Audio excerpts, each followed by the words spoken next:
денешното интервју разговараме со господинот Владимир Неловски, председател на градскиот комитет на Скопје на ВМРО-ДПМН. Добар ден, господине Неловски. Добар ден и ви благодарам на поканата. Вака за почеток,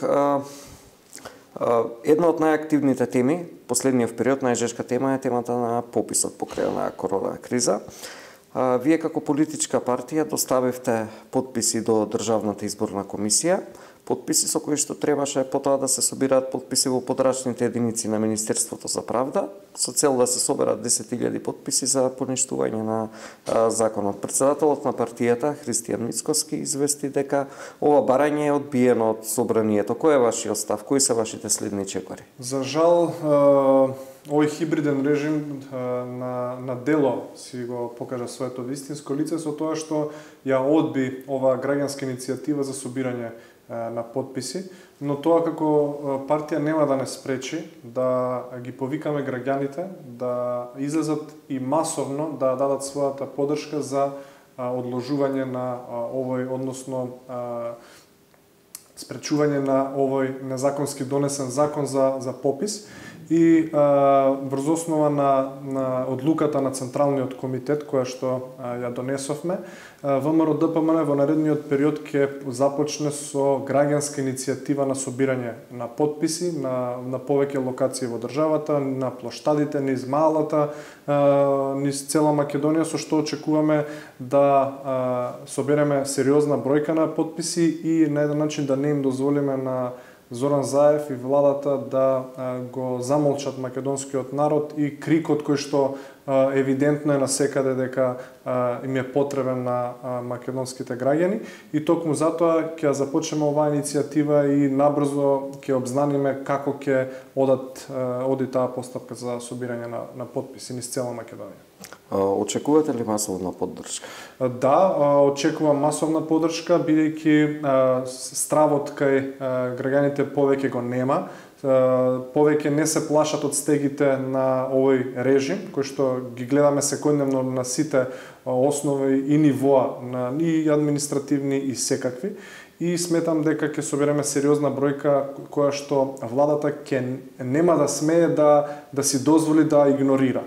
И покрај тоа што гледаме во изминатиот период дека за најголем дел од работите одат на дур, без разлика дали има реакција од граѓаните. Последен таков пример е законот за образование кој што го турка Мила Царовска, но сметаме дека со една сериозна бројка на собрани подписи дека нема да можат повторно да го игнорираат македонскиот народ и граѓаните на Македонија. Дали за вас ова беше очекуван потек од страна на собранието и власта, ако се земе во предвид дека Македонија на секој ранг листи што се објавуваат од меѓународни институции, речиси на секои 2-3 дена, а на сите листи Македонија стои се полошо и полошо. Ева на угледниот економист сме на 78-та позиција и сме хибриден режим. На листата на Transparency International сме на рекордно ниското 111-то место. Што имате да им порачате вие на власта?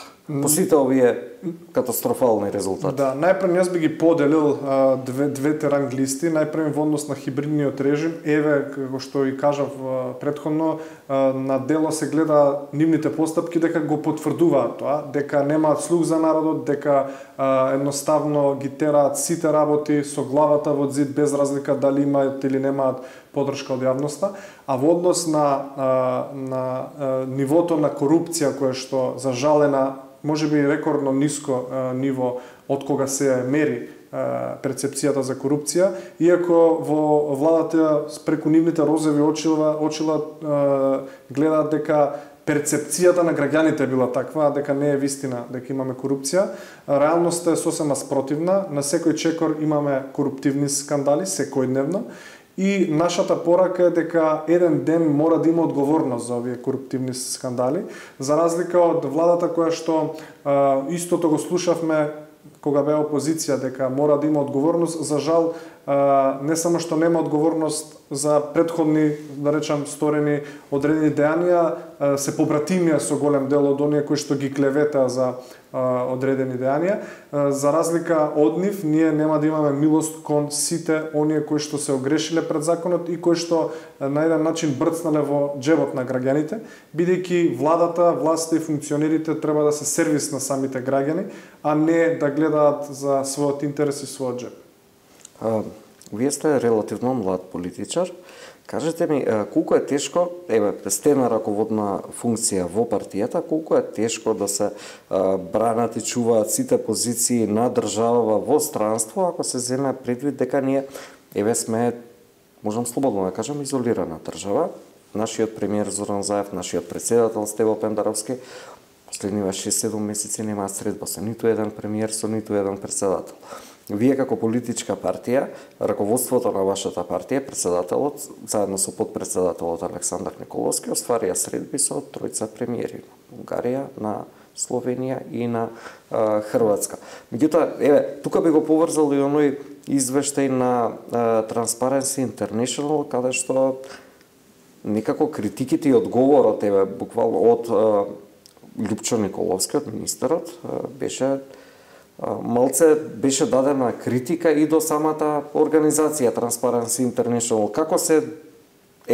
Како стигнавме до тој стадиум? Видете, кога на власт имате аболиран политичар, не може да очекувате да се случи нешто поразлично од ова што се случува денеска. Кога имаме политичар кој што во своето најтесно обкружување има луѓе кои што во неколку наврати се фатени живи во корупција, не може да очекувате да е нешто поразлично. И токму затоа нивната перцепција дека нема корупција е спротивна од она што реално се случува. И не само што е спротивна и на едната страна се граѓаните, на другата страна е власта. Тие преку својата мок која што во моментов ја имаат, се обидуваат да го наметнат тоа мислење, но видовме дека набрзо и од самата организација тука која што се наоѓа представништвото беа демантирани дека тоа е релевантна институција која што на иста методологија ја мери корупцијата на секаде, не само во Македонија, и дека овој извештај кој што е направен во последниве 2 години не може да биде крива опозицијата, не може да бидат криви поранешните функционери, не може да биде криво судството или пак некои непроцесирани судски постапки, туку криви се оние кои што ја водат државата.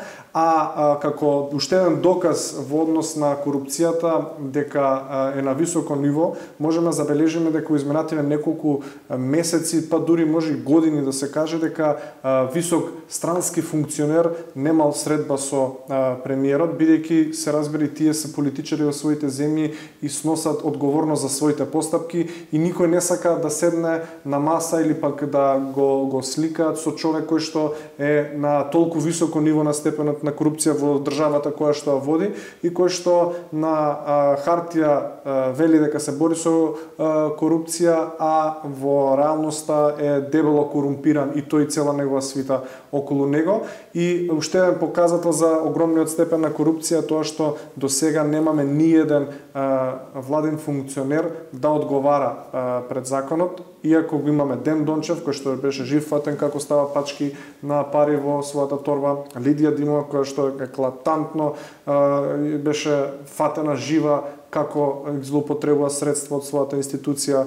Да не го заборавиме најпознатиот шверцер во Македонија, Боро, поранешниот градоначалник на Ново село Боро Малборо, кој што беше само 3 месеци за 3000 штеки фатен жив, исто така осуден, а подоцна и пуштен, и за да му се извинат на неговиот син дадоа лиценца за одгледување на марихуана.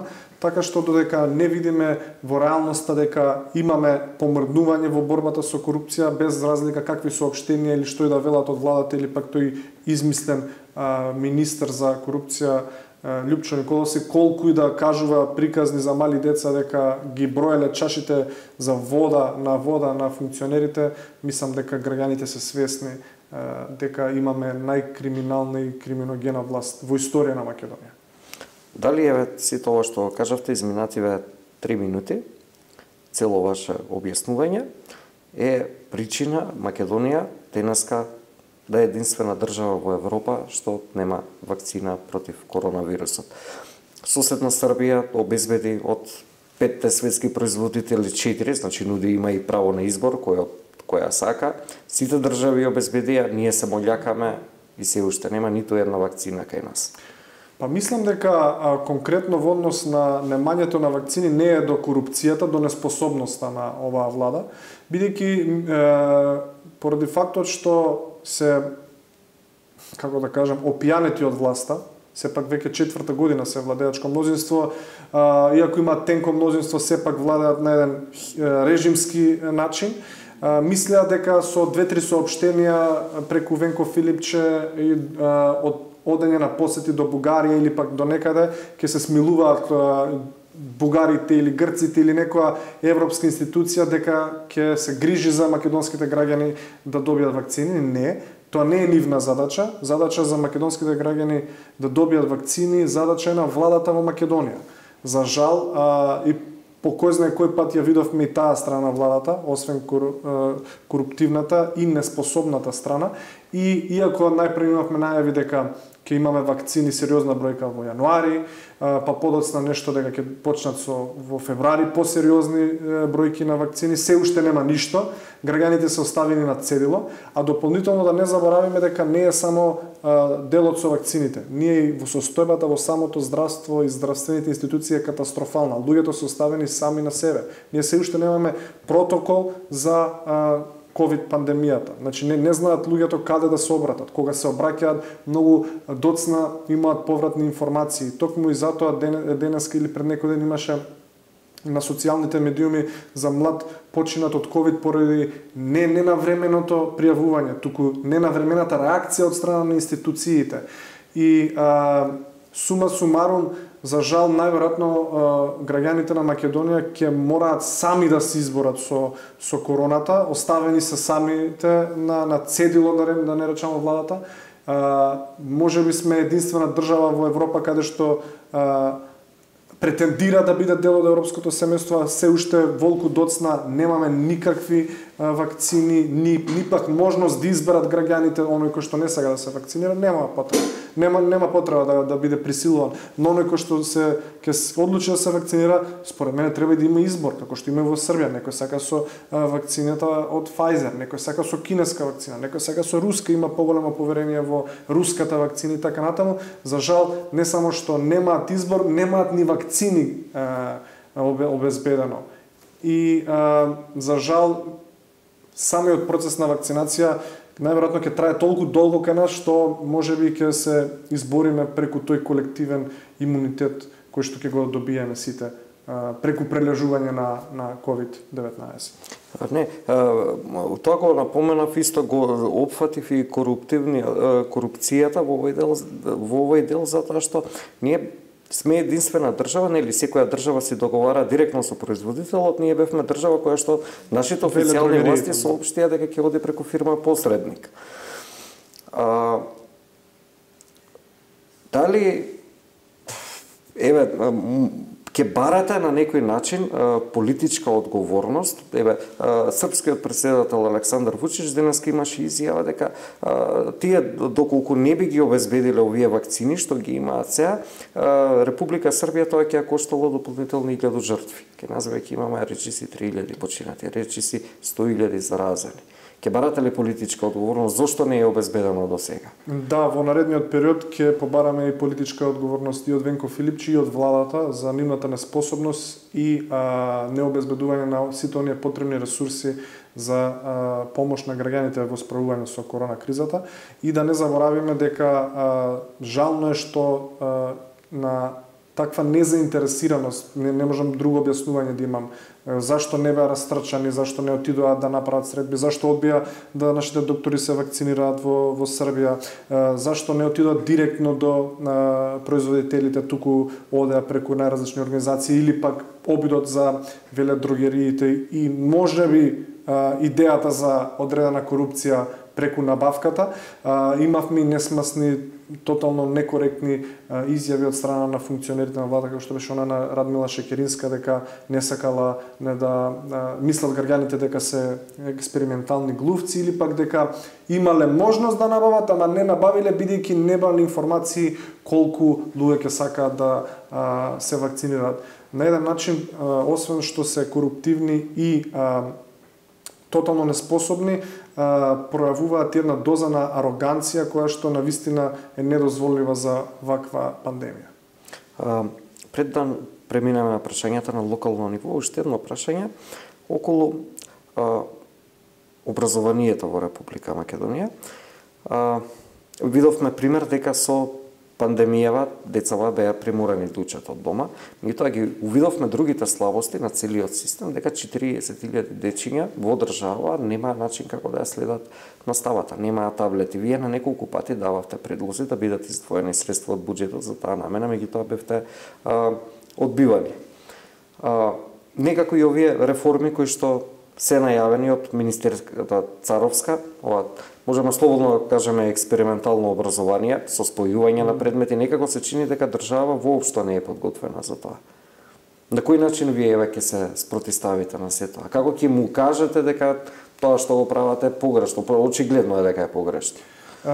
Вака сега во однос на образованието, кога говориме за овој концепт на немам објаснување на концептот на Мила Царовска, кој им е целта и идејата, освен... Дали го знаете воопшто?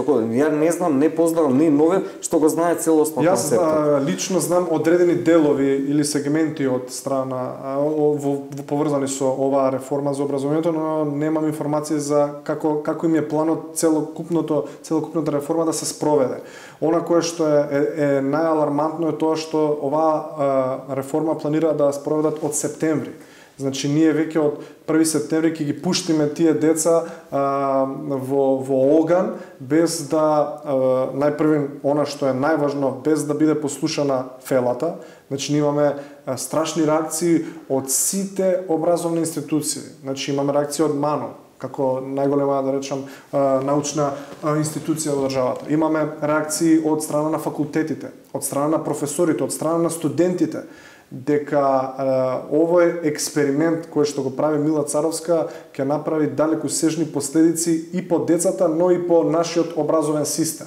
И наместо 25 милиона евра кои што планира да ги потроши Мила Царовска за обука на наставниот кадар, кој што и тој не е спремен и не знае како ќе се справи со оваа реформа, наместо тие 25 милиона евра да ги фрли на обуки, може да ги даде да обезбедиме едни елементарни услови во голем дел од училиштата во Македонија. Ние имаме основни училишта кои што вака се страшни да се погледнат, а не пак да влезе малолетно дете и да учи во тие училишта.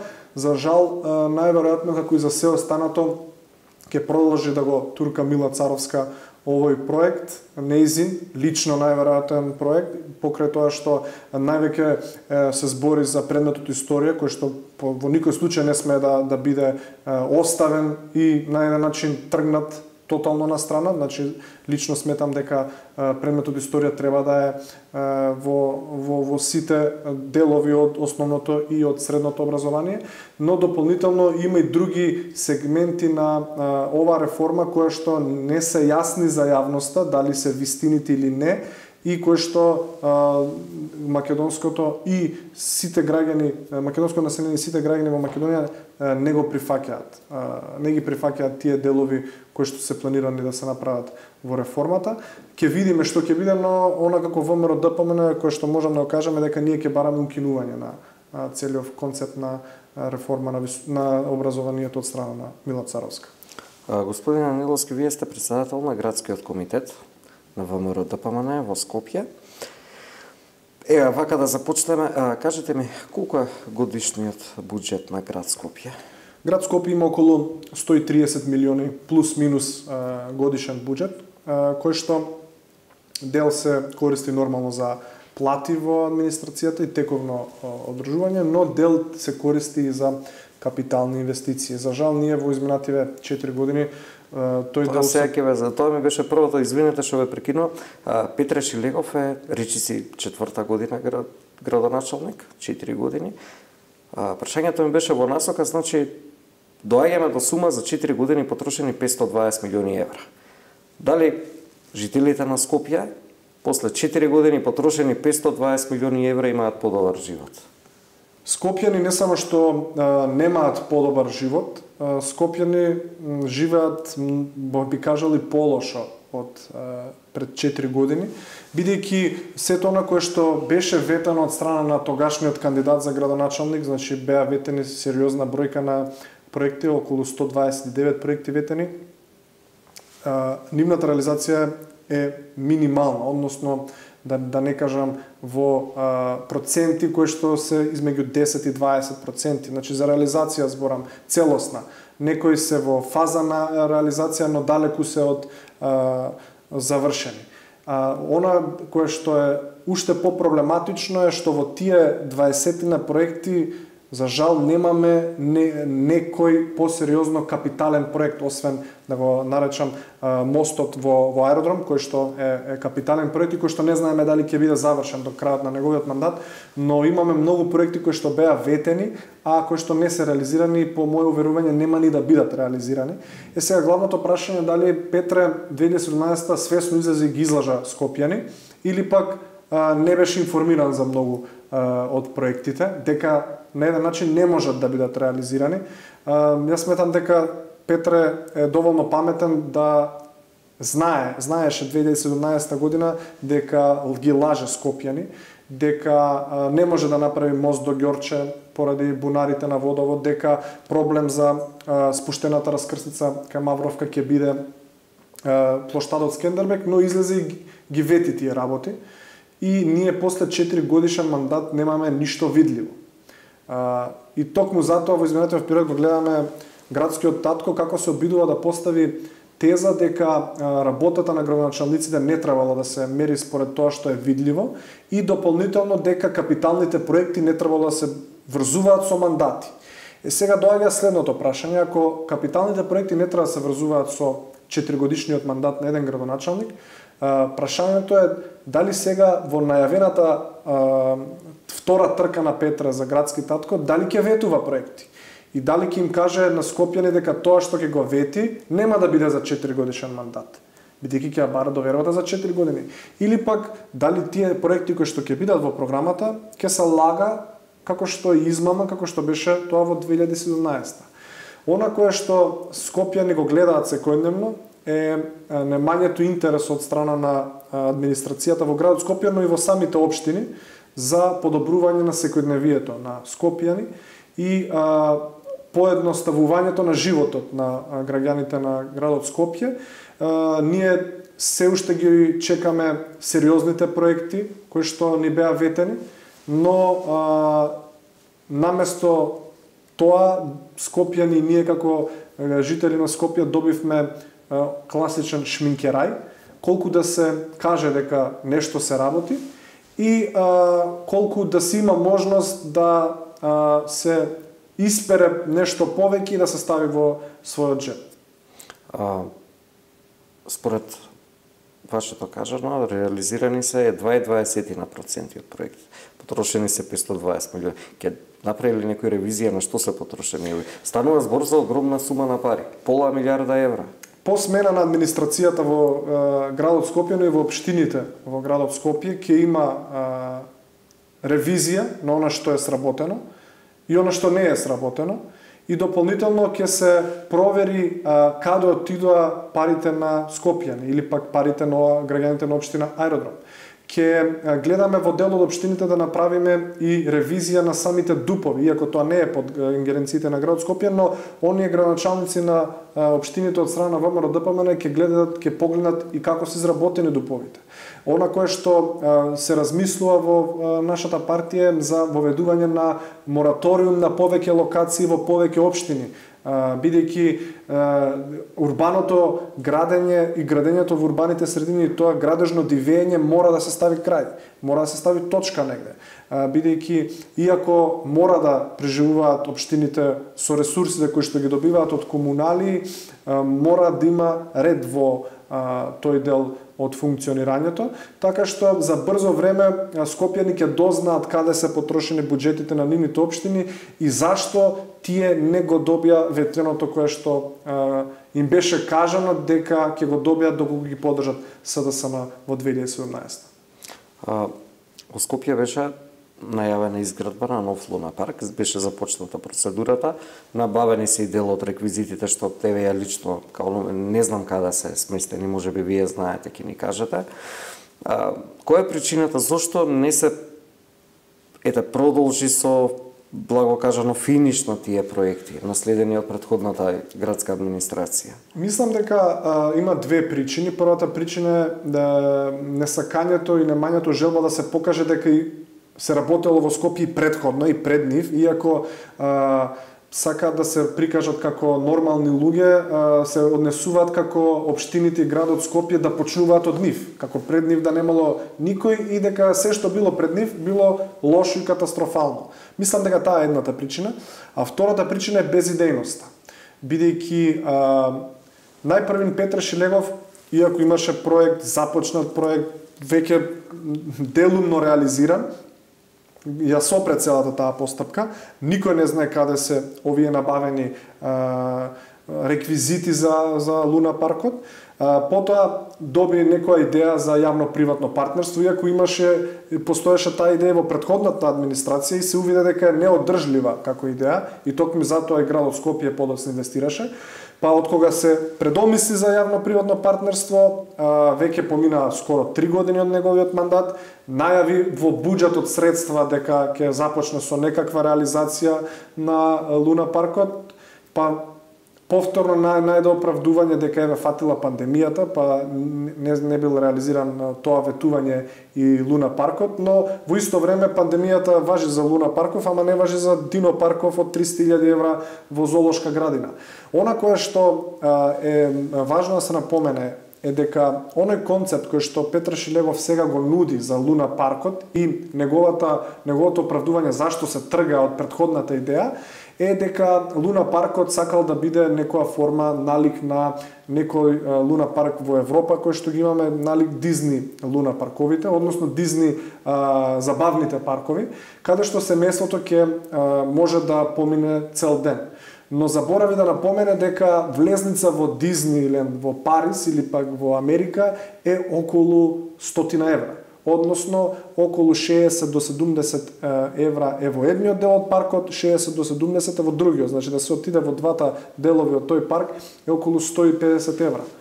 И следното прашање е колку ќе биде финансиски исплатив за граѓаните на Скопје, но и за сите жители на Македонија тој забавен парк кој што го планира Петра. Ако знаеме ние дека сиромаштијата во овој момент е енормно голема во Македонија, како ќе може едно просечно македонско семејство да одвои 100 евра, нека не се толку скапи како во Дизниленд, но сепак ќе бидат значително поскапи, 4-члено семејство, ако биде таа карта минимум 1000 денари за целиот ден, 4000 денари треба да одвои едно семејство. Ако знаеме дека дел од луѓето во Македонија живеат со 20.000 денари, треба да дадат, што се вели, 1/5 од своите примања месечни за да го посетат тој парк на Петре. Така што мислам дека таа идеја која што се обидува да турка нема да биде прифатлива за скопјани и за Скопје.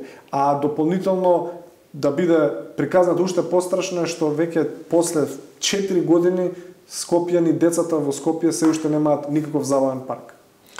Што е со природните ресурси во град Скопје? Пример, водно. Дали конечно ќе се изнајде начин некако да се реши целата состојба и целиот хаос? Кога говориме за водно, треба да споменеме неколку работи. Најпрвин да споменеме дека Петар Шилегов ветуваше дека ќе го заштити водно. Најверојатно и за ова заборави, и за ова ги излажа скопјани. Во 2020 се донесе една студија за поврзана со водно, се со цел да се заштити на еден начин водно, но самата студија по себе, иако ја правеле експерти и познавачи на теренот и на самата планина, сметам дека самата по себе таа студија не помага да се заштити водно. За да се вистински заштити водно, потребно е да се донесе закон за заштита на планината водно, бидејќи со помош на оваа студија и без законско решение кое што навистина ќе стои во заштита на водно ќе биде повторно узурпирано од градежната да кажам мафија и дополнително она кое што е многу страшно, исто како и за многу работи, и водно 3,5 години чека пошумување. Сите знаеме дека имаше многу реакции за гасоводот кој што се правеше низводно и дека беа издвоени 700.000 евра за пошумување на падините на планината водно, но иако се обезбедени тие средства од македонски енергетски ресурси, уште нема ништо. Никој не знае каде се со проектот, никој не знае дали се потрошени парите, дали не се потрошени, и да го видиме Петре дека како повторно експериментира и со можеби најзначајното нешто на сите скопјани, водно е дел од сите нас. Секој ден нема ден еден да не го погледнеме водно, бидејќи е во самиот строг центар. И Петре се обидува сега да протне некоја приказна за туристичко-рекреативен центар на водно. Ако е човек кој што оди на водно, ќе знае дека на водно не се оди за туристички атракции, на водно се оди поради водно, поради тоа што луѓето сакаат да избегаат од гужвата, сакаат да избегаат од градот, сакаат да избегаат од автомобилите. Така што наместо да експериментира со правење на одредени забавни паркови, адреналински паркови, зиплайнови, би му предложил на Петре да најде решение за да го спаси водно од автомобили. Токму во оваа насока е прашањето зашто се откажа, како и за многу други работи, се откажи од проектот за жичара од Средноводно до Козле, за која што имаше изработено студија, со кој проект на еден начин ќе се решеше комплетно прашањето за автомобили на водно, и водно ќе беше ослободено од многуте возила кои што нормално ги имаме секој викенд и секој ден, бидејќи граѓаните немаат друга опција за да се искачат на водно, освен нормално да ги паркираат своите автомобили. И оваа приказна за нашата планина, за жал, ќе чекаме некоја друга администрација, некои подобри времиња за да го добие она кое што го заслужува, тоа е комплетна и целосна заштита како планина. Еден од главните проблеми на Скопјани е јавниот превоз. Градоначалникот Шилегов во неколку наврати најавуваше различни проекти. Предходната градска администрација набави, ако не се лажам, околу 350-360 автобуси. Сегашна набави 30-тина. Меѓутоа, остана у најава оној проект за автобуско метро. Тоа како терминологија не постои никаде во светски рамки, кај нас е додадено тоа метро, најверојатно за подобро да звучи. Имате ли инфо до кај се со проектов? Во однос на Bus Rapid Transit проектот на Петре, кој што е проект кој што еволуираше, да не забораваме дека вети одредени транзитни центри на влезовите на град Скопје, каде што ќе можат сите луѓе кои што патуваат до Скопје да доаѓаат таму, па од таму ќе имало линии до центарот на градот за да не го загадувале. Бидејќи не го реализираше тоа, бидејќи вети електрични автобуси во својата програма, а ги излажа Скопјани, нема електрични автобуси, има само 30 на автобуси на газ, кои што јас ги поздравувам, да не испадне дека само критикуваме, но не го решаваат проблемот со превозот и со загадувањето. Bus Rapid Transit е проект кој што најпрвен ќе ги чини Скопјани многу средства, односно околу 70 милиона евра е предвидено да чини тој проект, а проект кој што нема целосно да го задоволи сообраќајниот јавен транспорт во Скопје. За жал, ниту советниците немаат конкретни информации како би изгледал целиот тој проект, каде би се движел, дали ќе биде по средината на коловозите, дали ќе биде десно па да биде означена и да биде само за Bus Rapid Transit таа линија. Народски кажано, Bus Rapid Transit представуваат подолги електрични автобуси. Значи тоа се. Јас од оние информации кои што ги имам во овој момент, сметам дека Петар Шилегов, иако најавува, нема да успее да го започне овој проект до изборите во месец октомври и мислам дека и овој проект ќе биде само слово на хартија, најверојатно ќе биде ветување за наредниот мандат ако оди Петар или пак да не оди ако оди СДСМ. Мислам дека дел од тие средства, поголем дел, може да се решат и со набавка на нормални и стандардни класични електрични автобуси, на тој начин да се зголеми капацитетот на јавниот сообраќајен превоз, а да не се потрошат толку средства во самата инфраструктура за имплементирање на овој проект. Вие како председател на градскиот комитет, претпоставувам дека вие ќе ја правите програмата за настап на локалните избори кои што се сега во октомври. Која е вашата визија за модерно Скопје? ВМРО ДПМН, како и сите избори, така и на овие кои што надоаѓаат локалните, целиот фокус на нас како партија да им понудиме на граѓаните решенија за подобрување на нивниот живот. И затоа и се познати оние огромни програми на ВМРО ДПМН, бидејќи многу детално навлегуваме во тематиката. Јас како председател на градскиот ќе бидам дел од тие тимови кои што ќе ја прават програмата. Имаме визија за градот Скопје која што би ги замолил скопјани да причекаат уште извесен период, бидејќи во овој момент сме пуштени на терен помеѓу граѓаните.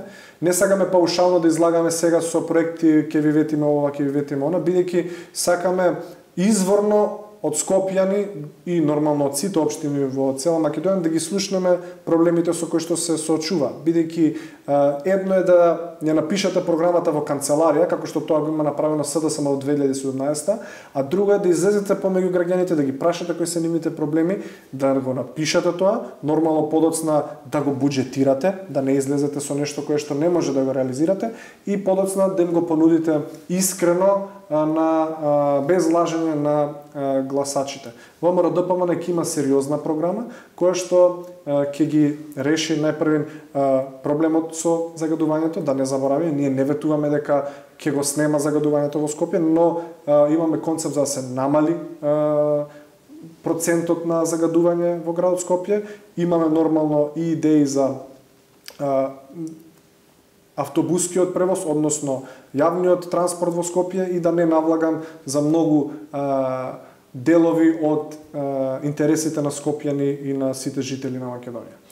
Кои се вашите очекувања од локалните избори? Јас очекувам дека ВМРО ДПМН, конкретно кога говориме за Скопје, ќе ги повтори резултатите и од последните парламентарни предвремени избори, односно дека ВМРО ДПМН ќе добие поддршката во најголем дел од општините во градот Скопје и во градот Скопје и ќе успееме да им ја покажеме на вистина разликата помеѓу ВМРО ДПМН и СДСМ на сите граѓани, бидејќи ќе дојдат конечно луѓе кои што нема да го завршуваат своето работно место, своето работно време во 4 часот, туку ќе работат деноноќно за да им бидат реализирани проектите на кои што најпред биле ветени, а уште поважно проектите кои што ќе им овозможат по-лагоден живот на жителите на таа општина или пак град. Господин Миловски, за крај уште едно прашање. Дали очекувате да има и предвремени парламентарни избори заедно со локалните? Тоа прашање го отвори председателот на партијата Христијан Мицкоски. Веднаш беше реплицирано од страна на премиерот Заев дека наредни избори се 2024, меѓутоа тоа истото го велеше и за претходните избори, што сепак се случи. Кои се изгледите да дојде до тоа? Па не би излагал со изгледи или пак проценти, но и пред нашиот председател професорот Христијан Мицкоски најави дека има опции за повеќе сценарија. Едно од тие сценарија е да има ново парламентарно мнозинство. Јас не сум дел од парламентот и не знам точно какви се во моментов односите таму, но евидентно е дека на локално ниво се појавуваат сериозни пукнатини во коалицијата на владачкото мнозинство, така што да оставиме времето да покаже дали граѓаните ќе имаат можност покрај казната за локалните лоши политики да имаат можност да ги казнат Зоран Заев и СДСМ и за централните катастрофални, значи не би ги нарекол лоши, катастрофални политики кои што во изминативе 3,5 до 4 години ги гледаме, но уште поекстремно ги гледаме последните 6 месеци, односно првите 6 месеци од нивното владење. Поред, ви благодарам Ви на благодарам одвоеното време. на поканата.